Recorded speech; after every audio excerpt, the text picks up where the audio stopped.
Now repeat after me. Everything I've seen is in my head. What's real are the white walls around me. This poison will not control me. My mind will be set free. I morosely repeated the phrase I had said time and time again, my eyes glued to the floor. Shelby, the counselor that was assigned to my case, patted me on the shoulder, told me that I was doing a great job, and slowly backed away and out of the room. Once again, leaving me alone in the confines of the white room. The room that I'd been living in for the past 6 months. When she was gone, I walked back to my white bed, crawled under the white sheets, and I laid my head down on the white pillow.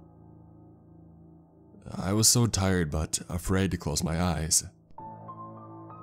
See, I had been admitted to the Myuuji mental institution on the basis of a psychotic break. Here at the institution, they would fix what was wrong with my brain and send me back to the real world within a year. All thanks to a new program called repetition therapy. It's pretty much exactly what it sounds like. 4 times a day, I am forced to repeat those words. I am given a medicine about an hour before each session to help open my mind to these suggestions, and afterwards I receive a bland meal. Other than this, I have no interaction with anything or anyone. Now, I know that this seems harsh, and don't get me wrong, it is. However, I've seen the proof that it works. Many of the staff members, including Shelby, they were former patients of this therapy, and they are all doing great for themselves after release. The only issue is, I don't remember anything before arriving here. I mean, like at all. I've been told that I was admitted by my mother after I tried to pour a pot of boiling water over her on the evening of my induction into the program. But I don't even recall what she looks like, or her name. I've been told that this was the final straw, after a childhood of torturing animals and bullying other children at school. But I don't even remember attending school. All I know are the 4 walls around me. Shelby walked in again. Has it been 6 hours already? Good afternoon, Maya. Are you? Their sentence was cut off by a blood-curdling scream. Oh yeah, I'm escaping today. How could I have forgotten? It must be the medicine making me forget. I had managed to secure a shard of glass by breaking a plate that had been used to serve me my nightly dinner. Then I used it to make a makeshift lever system with the elastic from my bedsheets, and I tied the glass shard to it. This made it so that when the door was opened, the shard would spring from the side wall and puncture Shelby, just long enough for me to escape through the door and hopefully find my way out of the clinic. I had had enough. I was going home. I stared in shock for a moment at the crippled over and bleeding nurse. The glass had struck her directly in the chest, and the blood was pouring out faster than what I imagined it would. Shit. I didn't mean to kill her. I just wanted to cause a shock long enough for me to leave. Well, there's no turning back now. I bolted for the door, whispering an apology to Shelby on the way out, and shutting it behind me, locking her in the room to her fate. As I traversed the corridors, they felt strangely empty. I mean, there was literally no one. There were other rooms identical to mine, but when I peered inside, they were uninhabited. The place was like a maze, and I was terrified that I would take a wrong turn and walk into an employee area, or somewhere that I would be captured before having the opportunity to find the door out into the world. Luckily though, that never happened. I managed to find the lobby, and I was struck in the face by sunlight for the first time in what felt like ages. Laying in front of me were 5 huge glass doors, and outside of them, freedom. I stopped for another moment to ponder how strange it was that there was no one in the lobby, nor any representatives at the front desk. But honestly, I didn't care. It worked out for me, a stroke of luck, I suppose. With a deep breath, I opened the door and I walked outside. I expected to feel a breeze, or a patch of warmth from the sun, but instead, nothing changed. And then slowly, the landscape around me started to spin, and I felt nauseous. I knelt down and I closed my eyes to collect myself, and when I opened them again, Shelby stood before me. Now repeat after me. Everything I've seen is in my head. What's real are the white walls around me. The poison will not control me. My mind will be set free. I morosely repeated the phrase I had said time and time again, my eyes glued to the floor. Shelby, the counselor that was assigned to my case, patted me on the shoulder and told me that I was doing great, and slowly backed away and out of the room. Shortly after, I received my nightly dinner.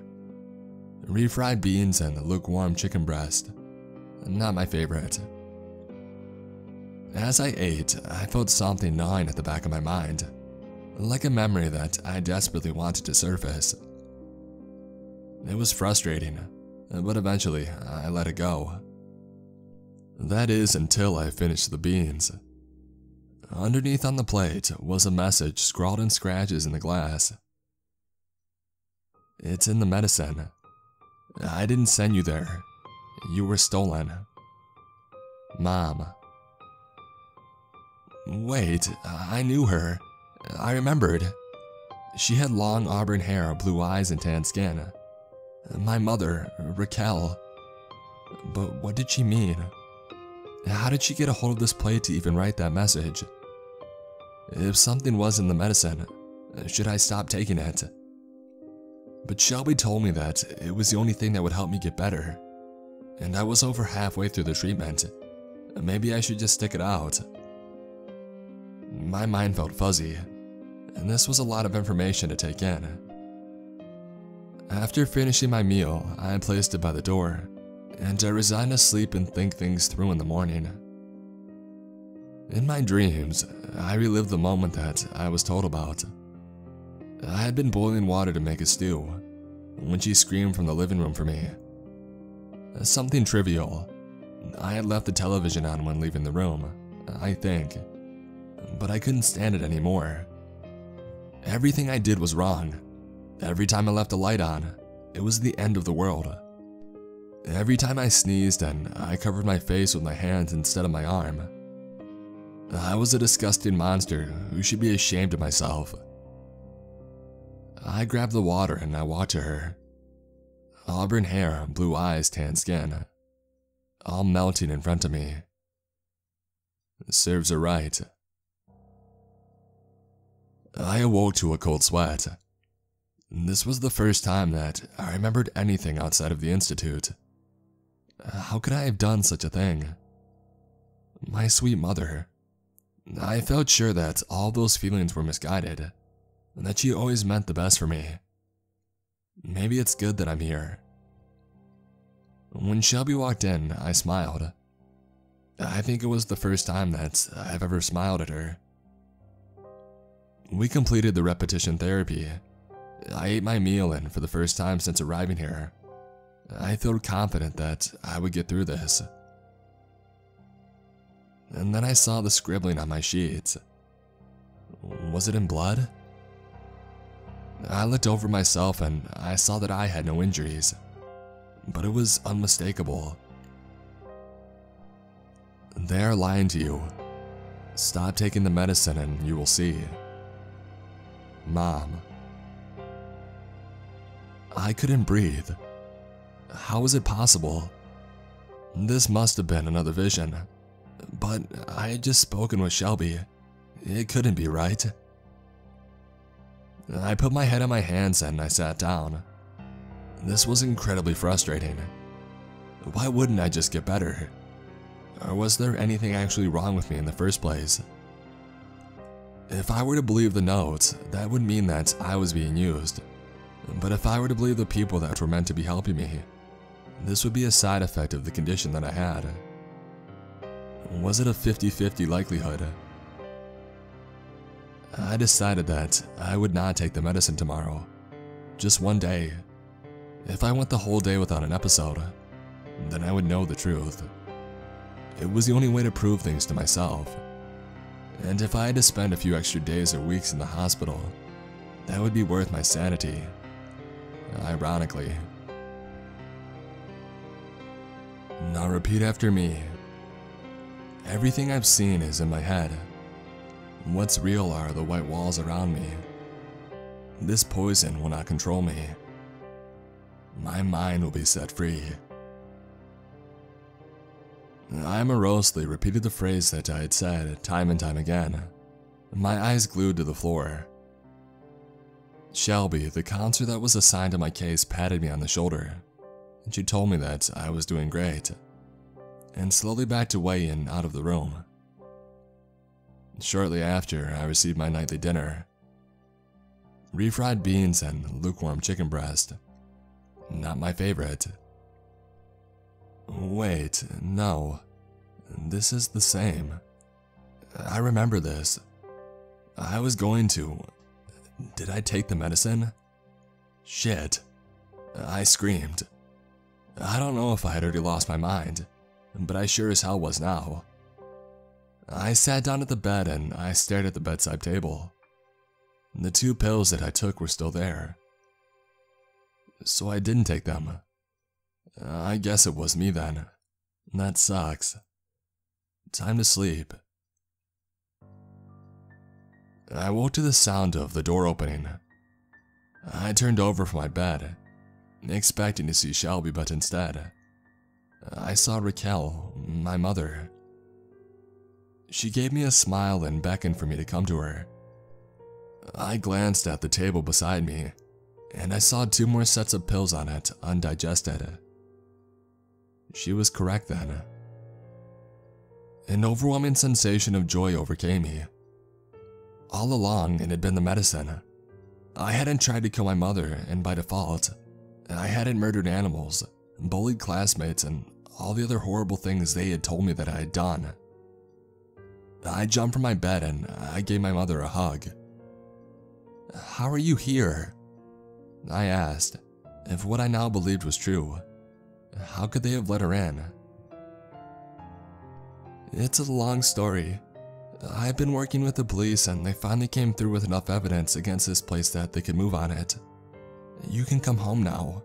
We can finally go home. She tightened her embrace and then pulled away to look me in the eyes. She was crying now and I was too.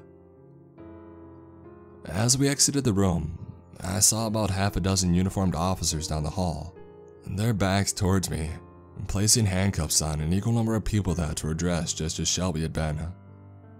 All of them had her blonde hair, all of them wearing her white scrubs. I felt a sick satisfaction, knowing that all of them would be placed in cells, and forced to endure the isolation that I had been forced upon since arriving here. Traversing the halls of the building felt eerily familiar, even though I had no recollection of ever seeing them before. When we had reached the lobby and I saw the sunlight for the first time in what felt like ages, I couldn't contain myself anymore. I burst through one of the 5 tall glass doors and out into the fresh air. I felt a breeze cross my face, and my skin felt ablaze with the midday sun. I was free. During the car ride home, my mother explained everything. 6 months ago, 3 men had broken into our home, injected me with a powerful tranquilizer, and tied her up to watch as they took me from our home. She had called the police, but they could find no trace of the intruders or their vehicle. She spent the next few months looking for me, until eventually she found me when my name popped up in a database of Glasner-Wright patients during a Google search of my name. Once again, she had gone to the police. However, this time, They said that she herself had checked me in at the institution, and that they had her social security number, her credit card, and a valid proof of identity on file. Those bastards had stolen her information while she was tied up. After another few months and an investigation, they finally had gotten enough evidence to file a lawsuit for malpractice.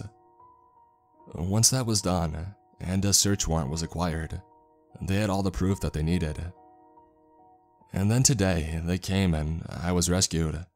I couldn't believe it. I was going to take a long time to recover from the emotional and mental damage, and some of the memories that were stolen may never return. But I could live an otherwise normal life. The first time that I laid in my bed was heavenly. My dog Boomer curled up next to me, and the blanket that I had kept since I was a child curled up into a ball and used as a pillow.